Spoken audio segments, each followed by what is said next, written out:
नमस्कार दोस्तों, अगली बात करें स्ट्रोबो की। जो थॉट की बात कर रहे हैं, जोग्राफिकल थॉट की स्ट्रोबो।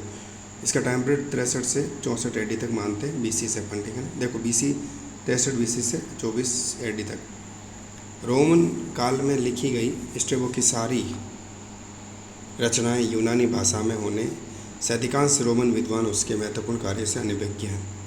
इसका जन्म 63 बीसी उत्तरी पश्चिमी तुर्की के निकट स्थित पोंटस प्रदेश में अमासिया नगर में हुआ। यह नगर उस प्रदेश की राजधानी थी। यहाँ उसके माता पिता उच्च पद पर आसीन थे। रोम एवं जिनोमा में व्याकरण, दर्शन, धर्मशास्त्र एवं इतिहास की शिक्षा प्राप्त की। एरिस्टोडोयस जिनाकर्स का शिष्य रहा। यात्राओं की बात करें, भूमध्य सागर के अधिकांश तटीय प्रदेशों को कुछ द्वीप ही करें। अमासिया से एशिया माइनर के विभिन्न प्रांतों एवं नगरों एवं यूकास तक काला सागर तक यात्रा इन्होंने करी। इसकी रचना है एक तो इतिहास, फिर ऐतिहासिक स्मृतियाँ। याद रखना, इतिहास और ऐतिहासिक स्मृतियाँ के स्ट्रोबो की। भूगोल इन्होंने लिखा, यूनानी भाषा में लिखा, सर्वाधिक प्रसिद्ध है 17 खंडों में। स्ट्रोबो का जोग्राफिया कितने में है? 17 खंडों में। याद रखना। भूगोल को क्या क्या देना है? भूगोल की रचना में कई विद्वानों की रचनाओं का इसने सहारा लिया। शिव संकल्पकर्ता इसको कहा जाता है। भूगोल के महत्व एवं उद्देश्य को बताते हुए स्ट्रोबो ने लिखा, भूगोल का मुख्य लक्ष्य बसे हुए भूप्रदेश को स्पष्ट दर्शाना, उसका महत्व बताना, वर्णन करना और निर्जन प्रदेशों का विस्तार बताना, उसकी प्रकृति समझ तथा उसके निर्जन होने के कारणों को समझाने में निहित है।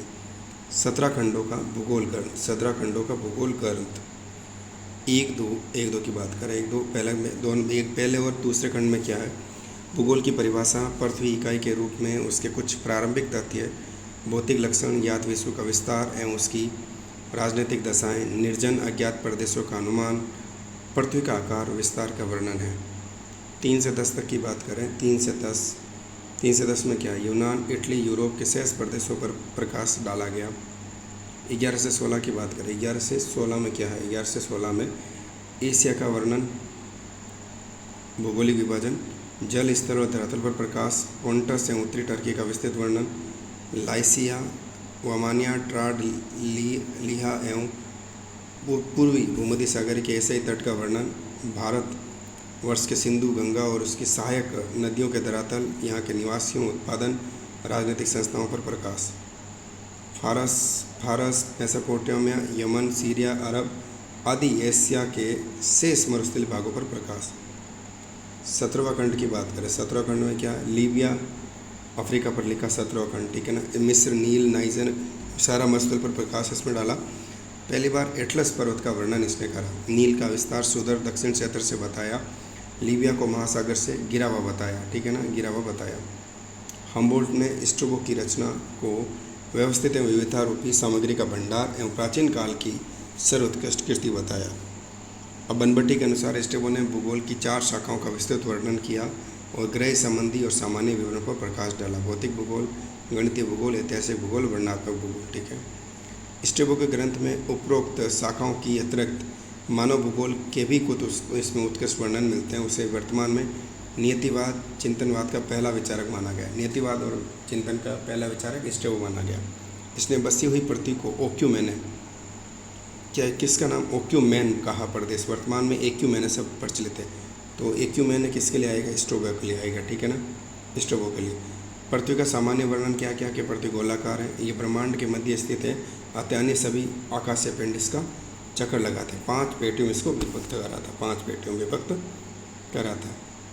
अब बात करें भौतिक एवं क्षेत्रीय भूगोल। भौतिक एवं क्षेत्रीय भूगोल की बात करें। भौतिक भूगोल के अंतर्गत उसने पर्वत, मैदान, नदियों, तटीय भाग, तटरेखा, द्वीप, औषधि जमाव आदि का वर्णन किया। इसके इटली, एशिया माइनर, यूनान और नील के डेल्टा तटवर्ती प्रदेशों के वर्णन में पर्याप्त शुद्धता पाई गई।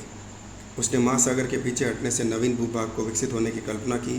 भूकंप और ज्वालामुखी का वर्णन करते हुए उनके कारण पर भी संक्षेप में प्रकाश डाला। स्ट्रोबो ने बड़े बड़े पैमाने पर भूप्रदेशों के ऊपर उठने एवं धंसने की भी कल्पना की। भूमध्य सागर की उत्पत्ति उसके अनुसार धरातल की सार्वभौमिक क्रिया से हुई, जिसके अंतर्गत भूतल पर उत्थान एवं निमज्जन होता है। गणितीय भूगोल में यह सफल रहा था। ऐतिहासिक भूगोल की बात करें। ऐतिहासिक भूगोल स्पेन में बनाई गई रोमकालीन सड़कों के वर्णन के साथ साथ उसने विस्तार से ये भी बताया कि सीजर महान की फ़ौजों को इन मार्गों से होकर जाते समय कौन कौन सी कैसे कैसे घटनाओं का सामना करना पड़ा।